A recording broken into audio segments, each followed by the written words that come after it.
Halo sahabat BDK Malang, Assalamualaikum warahmatullahi wabarakatuh. Apa kabar? Pasti semua dalam keadaan sehat.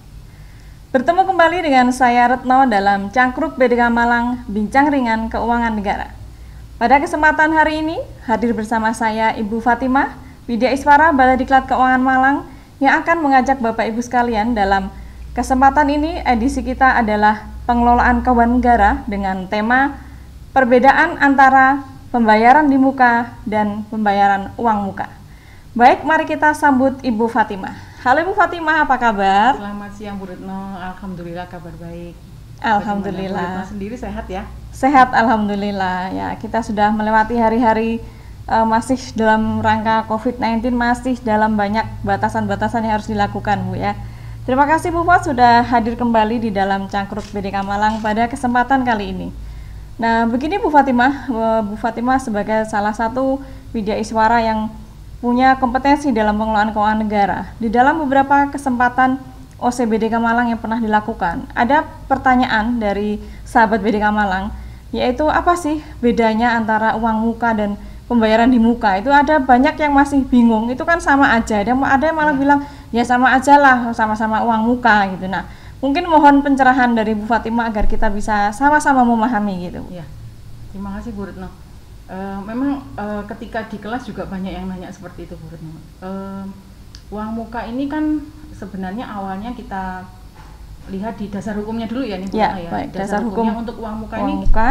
Banyak orang dengar tuh di Perpres sebenarnya ya, untuk pembayaran uang muka kan itu. Ya. Jadi pemberian uang muka itu diizinkan ketika penyedia itu ketika dia mau melaksanakan pekerjaan kan diperbolehkan meminta uang muka gitu kan, mengajukan permintaan uang muka kepada PPK, asal memang permintaan uang muka itu dituangkan dalam surat perjanjian atau kontrak gitu ya. Nah kemudian tapi ada lagi istilah pembayaran atas beban belanja APBN sebelum barang jasa diterima. Artinya ini kan juga uang muka juga gitu. Iya, itu belum diterima juga itu. Belum diterima juga. Terus apa bedanya antara uang muka yang tadi dengan yang seperti ini gitu? Apakah sama gitu? Nah, untuk yang kedua ini dasar hukum kita adalah di PMK 145 ya, tahun 2017 tentang tata cara pembayaran atas beban APBN sebelum barang jasa diterima, Bu Retno. Dan apa saja sih barang jasa yang bisa kita lakukan pembayaran terlebih dahulu sebelum barang jasanya kita terima gitu. Nah itu ada banyak ya. Yang pertama itu tadi pemberian uang muka kerja. Nah itu mereka belum bekerja, kita sudah berikan uang muka. Yang besarnya contohnya berapa? Seperti apa ini Bu? Misalnya kalau pekerjaan konstruksi Bu Retno ya. Pekerjaan konstruksi mereka minta uang muka dalam rangka mobilisasi peralatan misalnya, atau mobilisasi sumber daya untuk misalnya di lokasi yang berbeda, mereka butuh untuk memobilisasi orang-orangnya, kan butuh mengajukan uang muka. Nah boleh mereka minta uang muka gitu, yang besarnya mungkin kita bahas belakangan gitu ya. Ada persentase tertentu dari total nilai kontrak yang sudah ditandatangani gitu. Jadi tidak seluruhnya, namanya uang muka kan kayak perskot gitu kan ya. Seolah-olah jadi ini loh tak kasih sekian persen gitu untuk kebutuhan tadi memobilisasi peralatan. Harus dirinci Bu ya, itu kebutuhannya apa saja. Karena memang tidak bisa ketika dia tidak bisa mengajukan untuk apanya ya, tidak bisa PPK itu mencairan anggaran untuk pembayaran uang muka tersebut. Jadi misalnya kontraknya 600 juta, nah kemudian minta 100 juta sebagai uang muka, itu harus dirinci 100 juta ini untuk apa saja, seperti itu ya. Itu. Dan kembali lagi itu harus dituangkan di dalam kontrak gitu. Jadi ketika tidak bunyi di kontraknya ya tidak bisa seperti itu. Nah kemudian itu yang pertama tadi ya. Jadi ada pekerjaan yang memang kita bisa memberikan pembayaran terlebih dahulu sebelum pekerjaan kita atau barang jasa kita terima. Belum jadi sama sekali itu ya. Belum kerja sama sekali, tapi si penyedia itu sudah berhak atau sudah bisa menerima pembayaran. Yang pertama tadi ya uang muka kerja gitu, pembayaran uang muka. Kemudian yang kedua dalam hal sewa menyewa. Misalnya Bu, sewa apa Bu? Misalnya Satker tuh butuh sewa kantor gitu. Tidak mungkin kalau kita sewa, kita sendiri ya, kita ini dalam kondisi normal mau nyewa, bayar dulu. Pasti bayar dulu kan, betul, tidak mungkin ketika orang mau nyewa, Kak saya tempatin dulu deh, nanti baru kita bayar belakangan kan nggak mungkin. Jadi Yang kedua ini diperbolehkan, yaitu dalam hal sewa menyewa. Itu dia bagian dari peraturan mengikuti yang PMK 145 tadi. PMK 145 yang kedua ini ya. Yang membuat bingung kan karena yang pertama tadi Bu Retno. Iya. Yang pemberian uang muka tadi dia disinggung di 2 kali ya. 2 kali. Yang pertama di Perpres 16 atau Perpres tentang pengadaan barang jasa. Yang kedua Perpres tentang tata cara pembayaran atas beban APBN sebelum barang jasa diterima kan gitu di PMK 145. Nah, di PMK 145 ini lebih didetilkan lagi apa saja sih yang bisa dibayarkan terlebih dahulu gitu. Ya, iya. Satu uang muka tadi, kemudian yang kedua sewa menyewa, yang ketiga dalam hal jasa asuransi. Jasa asuransi. Misalnya apa Bu? Apa yang bisa kita asuransikan ya? Contoh real mungkin ya. Kita kalau di Satker belum pernah ya Bu. Iya, kalau kita di BDK Malang belum pernah melakukan asuransi memang. Tapi saya juga pernah mendengar buat ada yang mengasuransikan pernah kok saya dengar di Satker di pemerintah pusat tapi. Iya. Nah, ketika ada deal seperti itu atau pekerjaan seperti itu, nah itu diperbolehkan kita bayar namanya asuransi kan biasanya bayar premi ya. Ya. Premi itu kan prepaid expense gitu. Jadi beban yang memang kita bayar lebih dulu gitu. Jadi kalau misalnya di dalam Satker pemerintah melakukan pekerjaan ada yang berhubungan dengan asuransi, deal dengan penyedia jasa asuransi, maka harus dibayar lebih dahulu gitu. Nah, seperti itu. 3 ya. Jadi kemudian yang ketiga ada kontrak penyelenggaraan beasiswa. Kontrak penyelenggaraan beasiswa ya. Itu juga bisa dibayarkan terlebih dahulu gitu. Kemudian pekerjaan pemeliharaan gedung itu bisa kita bayarkan. Boleh ya Bu itu dibayar. Kemudian pemasangan atau penambahan daya listrik oleh perusahaan listrik negara itu juga boleh. Kemudian pengadaan jurnal asing yang dibayarkan dengan uang persediaan itu juga diperbolehkan.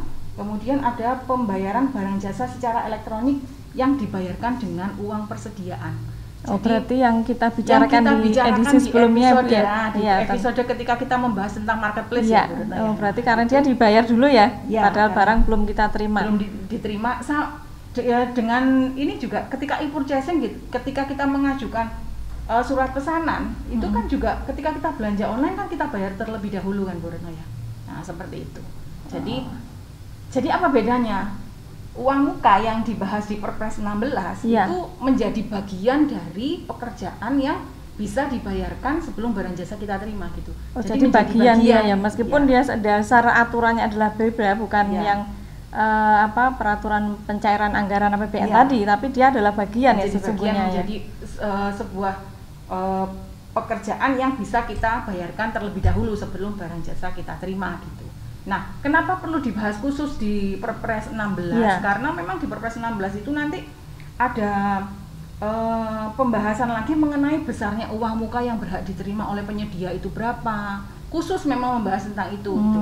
Kemudian penyedia juga dibedakan nanti yang penyedia kecil sampai berapa persen, penyedia non kecil berapa, untuk pekerjaan kontrak tahun jamak berapa, penyedia jasa konsultasi berapa. Nah, karena dia khusus dibahas di pengadaan barang jasa, maka dimunculkan juga di situ. Jadi menginduk aturannya di Perpres pengadaan barang jasa. Di PMK 145 sebenarnya. Menginduk juga di PMK 145, berarti dia bukan menginduk ya, untuk detailnya. Detail rinciannya itu ada berapa di besarnya itu barang jasa. Karena kalau di PMK 145 malah tidak dibahas besarnya ini, hanya dibahas bahwa ketika mengajukan pembayaran atas beban APBN yang sebelum barang jasa diterima tadi ada syarat-syarat tertentu, misalnya harus ada jaminan dan lain-lain seperti itu. Mungkin kita bisa bahas di podcast selanjutnya Bu Retno. Itu lebih detail lagi. Iya, baik, sebentar Bu. Tadi kan pembayaran uang muka ya. Nah, lalu pembayaran di muka Bu, bedanya apa Bu? Uang muka tadi menjadi bagian dari pembayaran di muka. Oh iya gitu. Ya, baik. Jadi uang muka yang di Perpres tadi menjadi bagian dari pembayaran di muka di dalam pengadaan di PMK 145 ya, pengadaan bukan barang jasa ya istilahnya, pengelolaan keuangan, pembayaran APBN sebelum barang jasa diterima. Baik. Jadi itu dua hal yang membedakan ya, bahwa sesungguhnya adalah pembayaran uang muka itu bagian dari pembayaran di muka dalam proses pengadaan. Hanya karena khusus untuk pengadaan barang jasa, pembayaran uang muka tadi diatur di Perpres sampai dengan rinci ya, berapa besarnya, berapa persentasenya seperti itu. Kemudian untuk pembayaran di muka bisa dilakukan juga untuk tadi seperti sewa menyewa, kemudian asuransi dan banyak lagi tadi ya. Detailnya di PMK 145 tadi Bu. Oh baik, jadi ini satu pemahaman yang membuat saya juga saya juga pribadi kemarin juga menurut saya awalnya itu pisah ya, dua hal yang berbeda, tapi ternyata adalah pembayaran uang muka sebenarnya menjadi bagian dari pembayaran di muka. Nah, sahabat BDK Malang, terkait dengan pembayaran uang muka dan pembayaran di muka itu pasti dilakukan oleh seluruh Satker Kementerian Lembaga ya, bukan hanya di Satker Kementerian Keuangan. Betul begitu Bu Pat? Ya, betul. Nah, mudah-mudahan penjelasan yang singkat ini bisa membuat kita paham apa artinya pembayaran di muka dan pembayaran uang muka. Demikian sahabat BDK Malang pada sesi pengelolaan keuangan negara tema kali ini, yaitu pembayaran uang muka dan pembayaran di muka. Mudah-mudahan menjadikan memperjelas sahabat BDK Malang apa bedanya di antara keduanya. Demikian, terima kasih Bu Fatimah. Sampai ketemu lagi di kesempatan berikutnya. Assalamualaikum warahmatullahi wabarakatuh.